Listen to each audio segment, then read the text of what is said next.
സാമ്പത്തിക സ്ഥിതിയും നിക്ഷേപ വിപണിയും ശ്രദ്ധിക്കുന്ന ആളുകൾ എന്നും കാണും വിധം സ്റ്റാൻഫോർഡ് പ്രൊഫസർ സ്കോട്ട് സാഗന്റെ ഈ വാചകം ചുവരിൽ തൂക്കേണ്ടത് നല്ലതാണ്.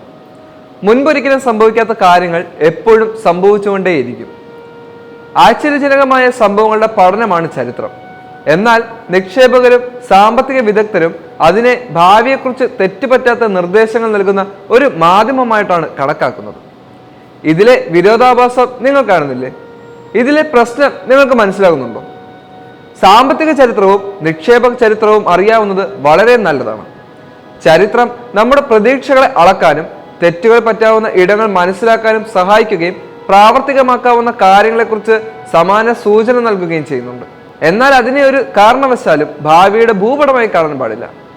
ചരിത്രകാരന്മാർ പ്രവാചകന്മാരാണ് എന്ന മിഥ്യാബോധം പല നിക്ഷേപകരെയും കെണിയിൽ വീഴ്ത്തിയിട്ടുണ്ട്. ഭൂതകാലത്തെ വിവരങ്ങൾ ഭാവിയിലേക്കുള്ള ചൂണ്ടുപലകകളാണെന്ന തത്വത്തിൽ അമിത വിശ്വാസം വെച്ചു പുലർത്തുന്നത് ശരിയല്ല.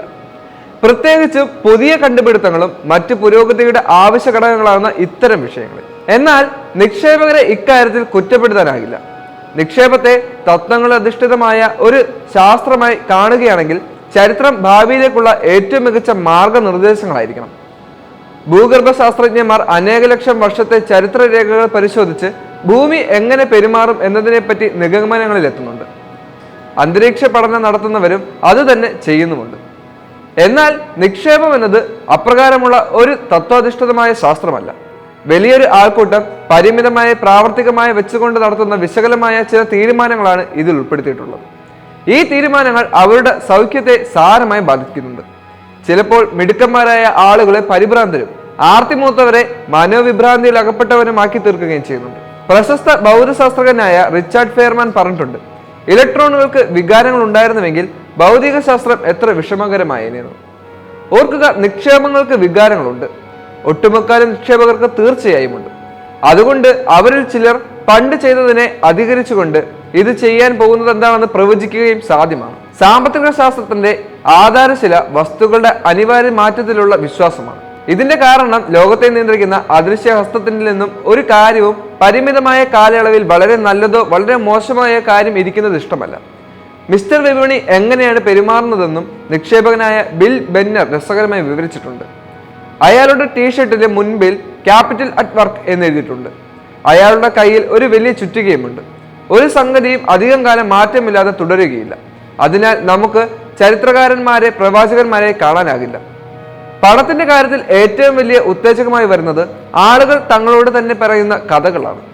അതോടൊപ്പം ചില വസ്തുക്കളും സേവനങ്ങളോടുമുള്ള പ്രത്യേക പ്രതിബദ്ധതയുമുണ്ട്. ഇവയൊന്നും സ്ഥിരമല്ല. സംസ്കാരവും തലമുറകളും മാറുന്നതനുസരിച്ച് അവയും മാറുന്നുണ്ട്. അവ എന്നും മാറിക്കൊണ്ടേയിരിക്കും, ഇനിയും മാറിക്കൊണ്ടേയിരിക്കുക തന്നെ ചെയ്യും. നാം നമ്മളെ തന്നെ മാനസികമായി പറഞ്ഞു പറ്റിക്കുന്ന ഒരു കാര്യമുണ്ട്. പണത്തിന്റെ കാര്യത്തിൽ നേട്ടങ്ങൾ ഉണ്ടാക്കിയിട്ടുള്ളവരെല്ലാം അമിതമായ ആരാധനയുള്ളവരാണ്. ചില അനിശ്ചിത സന്ദർഭങ്ങളിൽ ഉണ്ടായത് അനുഭവമുണ്ട്. ഭാവിയിൽ ഉണ്ടാകാൻ പോകുന്ന കാര്യങ്ങളെക്കുറിച്ച് അറിയാൻ നിങ്ങളെ പ്രാപ്തരാക്കുന്നില്ല.